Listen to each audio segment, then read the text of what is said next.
Grand 1, définition et notation. 1, les entiers naturels. Définition, un nombre entier naturel est un nombre entier qui est positif. Donc l'ensemble des nombres entiers naturels est noté n.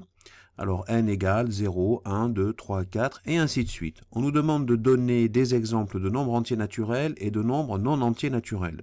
Eh bien par exemple, donc 2020, donc 1968, donc on peut dire que sont des nombres entiers naturels.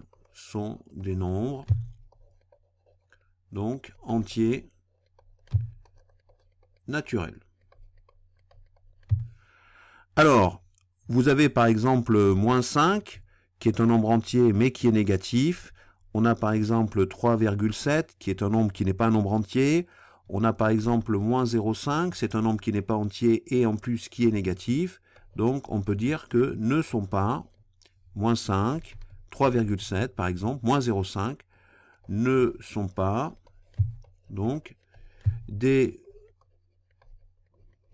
nombres entiers naturels. Donc ne sont pas des nombres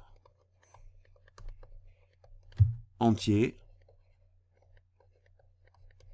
naturels. Alors, 1, 2, les entiers relatifs, Z. Définition et propriété. Un nombre entier relatif est un nombre entier qui est positif ou négatif. On l'appelle Z. Ça vient de l'allemand Zahlen, qui veut dire compter en allemand. L'ensemble des entiers relatifs, eh bien, c'est moins 4, moins 3, moins 2, par exemple, moins 1, 0, 1, 2, 3, 4. L'ensemble des entiers naturels est inclus dans l'ensemble des entiers relatifs. On va l'expliquer, effectivement, et on dit que n inclus dans Z. Alors, on nous demande de donner des exemples de nombres entiers relatifs et de nombres non entiers relatifs. On va utiliser la notation suivante. Donc, ce symbole veut dire appartient et ce symbole barré veut dire n'appartient pas. Donc, on peut dire par exemple que 2020, eh bien, il appartient donc à l'ensemble donc des entiers relatifs. Il appartient aussi d'ailleurs, on peut dire qu'il appartient aussi à l'ensemble des entiers naturels. Par exemple, moins 2020, il appartient donc à l'ensemble des entiers relatifs. Par contre, moins 2020, lui, donc n'appartient pas donc à l'ensemble des entiers naturels. On a aussi comme autre exemple moins 3,7 qui est un nombre négatif mais qui n'est pas un nombre entier, donc lui n'appartient pas donc à l'ensemble des entiers relatifs. On a aussi alors comme autre exemple, par exemple, je sais pas, 3,7 qui n'est pas un nombre entier qui est positif mais qui n'est pas un nombre entier, lui non plus n'appartient pas donc à l'ensemble des entiers relatifs. Donc en fait, ce qu'on peut dire par rapport au fait que l'ensemble des entiers naturels est inclus dans Z, je peux faire le schéma suivant. J'ai donc ici par exemple mes entiers naturels avec 0, 1, 2, 3 et ainsi de suite. Et vous voyez bien que l'ensemble ici des entiers relatifs, lui, il va comprendre en plus, donc il prend donc les entiers naturels plus les nombres, je dirais, les entiers négatifs. Moins 1, moins 2, moins 3. C'est pour ça qu'on dit que l'ensemble des entiers naturels est inclus donc dans l'ensemble des entiers relatifs. Parce qu'en fait, les entiers naturels sont des cas particuliers d'entiers relatifs. Les entiers naturels, ce sont des entiers relatifs positifs. Donc voilà, on peut dire que n est inclus dans Z. Alors ensuite, 1, 3, les nombres décimaux.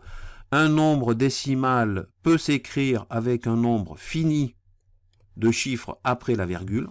Donc il faut qu'il y ait un nombre fini de chiffres après la virgule.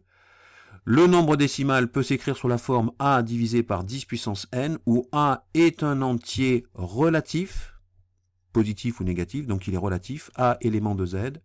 Petit n est un entier naturel, donc c'est une puissance de 10. L'ensemble des nombres décimaux est noté d. Propriété admise, un nombre est décimal si et seulement si, donc ça sous-entend, donc ça veut dire la double implication. Il peut s'écrire sous la forme a divisé par 2 puissance m fois 5 puissance p, avec a qui est un entier relatif et m qui est un entier naturel, de même que p est aussi un entier naturel. Alors je vais vous donner quelques exemples. Hein. Par exemple, si je prends 23 donc 20e, ça peut s'écrire donc 23 divisé par 2 au carré fois 5 donc 2 au carré fois 5. Donc on a bien ici une puissance de 2 fois 5, une puissance de 5 qui est donc ici 1. Donc on se retrouve avec donc m qui vaut 2 et p par exemple qui vaut 1.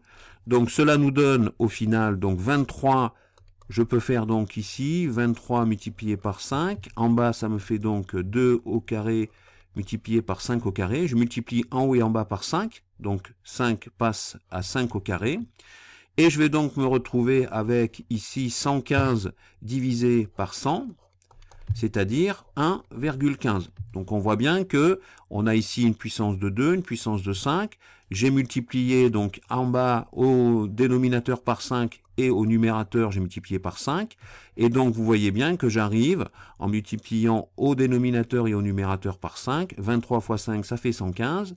J'arrive à 2 au carré fois 5 au carré ça fait 100. 115 divisé par 100 ça fait 1,15. Donc autre exemple pour vous montrer cette propriété. Si par exemple je prends 17 divisé par 4. Donc 17 divisé par 4. Donc cette fois je vais avoir 17 divisé par 2 au carré. Donc j'ai uniquement donc une puissance de 2. Hein. Alors dans ce cas-là, on va dire que ici donc m est égal à 2 et p est égal à 0, puisque 5 puissance 0 ça fait 1. Et donc je vais me retrouver avec 17 ici en bas au dénominateur, je vais faire 2 au carré multiplié par 5 au carré. Donc je multiplie au numérateur aussi par 5 au carré pour que ma fraction soit la même. Et donc je vais me retrouver avec 17 fois 5 au carré, ça va me donner donc 425. 425 divisé par 100, ça va bien me donner 4,25. J'ai bien à chaque fois, vous voyez, à chaque fois un nombre décimal, c'est-à-dire un nombre de chiffres, hein, c'est ce qu'on avait dit au début, un nombre fini de chiffres après la virgule. Hein. Donc ensuite, je vais prendre comme autre exemple 19 divisé par 125. Donc ici, je vais me retrouver avec 19 divisé par 5 puissance 3. Donc dans ce cas-là, on va avoir m qui vaut cette fois 0, puisque 2 puissance 0, bah, ça fait 1. P qui est égal à 3. D'accord? Alors ici, je rappelle que dans notre exemple ici, on avait eu, hein, je ne l'avais pas précisé, je l'avais dit oralement, mais je ne l'avais pas précisé, m qui vaut 2 et p qui était égal à 1, hein, dans notre cas ici. Donc ici, m qui vaut 0, puisque 2 puissance 0, ça fait 1, p qui vaut 3. Donc ça, je peux l'écrire 19 divisé par 5 au cube. Je multiplie au dénominateur par 2 au cube. Je multiplie donc au numérateur aussi par 2 au cube. Et je vais donc me retrouver avec 152 divisé par 1000, c'est-à-dire 0,152. Donc cette propriété nous permet de voir, lorsqu'on a une fraction, de savoir si c'est un nombre décimal ou pas. Il suffit qu'au dénominateur, il y ait une puissance de 2 ou une puissance de 5. Il suffit que le dénominateur soit composé d'une puissance de 2 ou d'une puissance de 5, ou des deux. Alors, ensuite, donc on nous demande de compléter ces exemples. Alors 0,56 eh bien fait partie de l'ensemble des décimaux, hein, puisque le nombre de chiffres après la virgule est fini. Et en plus on a bien donc 56 donc divisé, hein, on se retrouve bien avec 56 divisé par 100, c'est-à-dire 56 divisé par 10 au carré. Hein. Je vous rappelle, on se retrouve avec la définition de a divisé par 10 puissance n. Donc c'est bien un nombre décimal. Donc ensuite, moins 3, alors moins 3 c'est moins 30 divisé donc par 10, donc là aussi c'est bien a divisé par 10 puissance n avec un n qui vaut 1, donc c'est bien un nombre décimal. On avait dit aussi que a, rappelez-vous, c'était un entier relatif, donc c'est le cas ici, moins 30, donc on peut dire que moins 3 appartient à l'ensemble des nombres décimaux. Un tiers, lui, donc n'a pas, dans son cas ici, il n'y a pas de puissance de 2, hein, il n'y a pas donc de puissance de 2 ou de 5 au dénominateur. Donc on peut dire que 1 tiers n'appartient pas à l'ensemble des décimaux.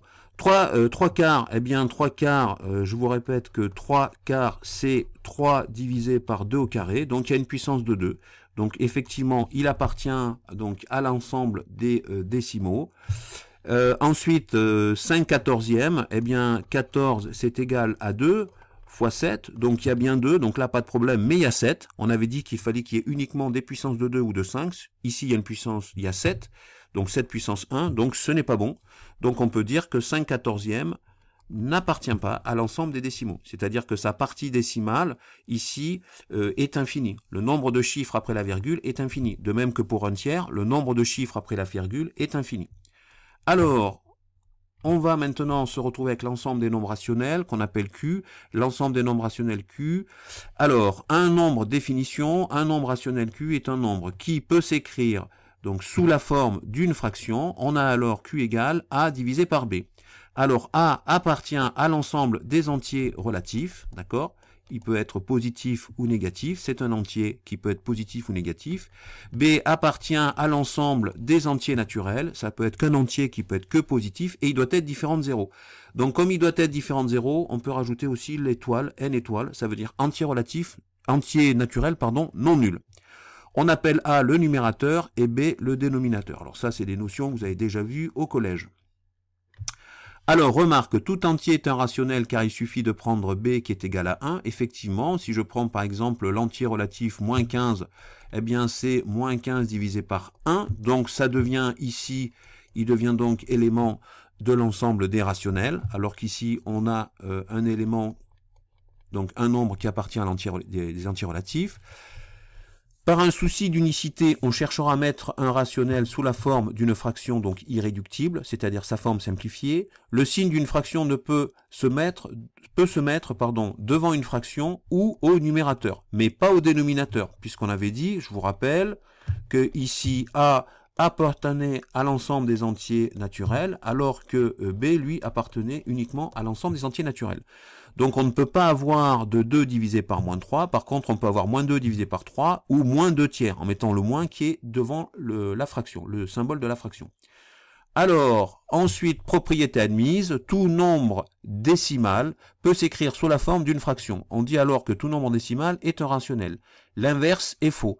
L'ensemble des décimaux est donc inclus dans l'ensemble des nombres rationnels.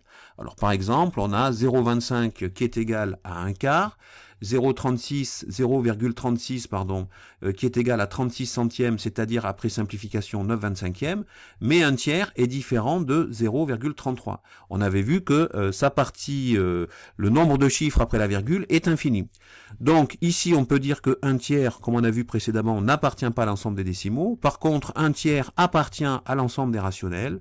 0,33 appartient à l'ensemble des décimaux, hein, il a 2 chiffres après la virgule, donc le nombre de chiffres après la virgule est fini. Et 33, c'est aussi 0,33, pardon, c'est aussi 33 donc centièmes, et donc il appartient à l'ensemble des rationnels.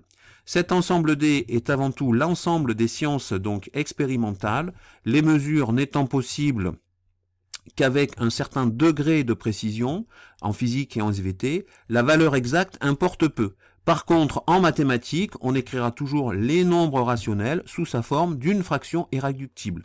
Nous, ce qui nous intéresse, par contre, en mathématiques, ce sont les valeurs exactes. Eh bien, cette vidéo est finie, j'espère qu'elle vous a plu, et je vous dis à bientôt sur le site Skol Mathématiques.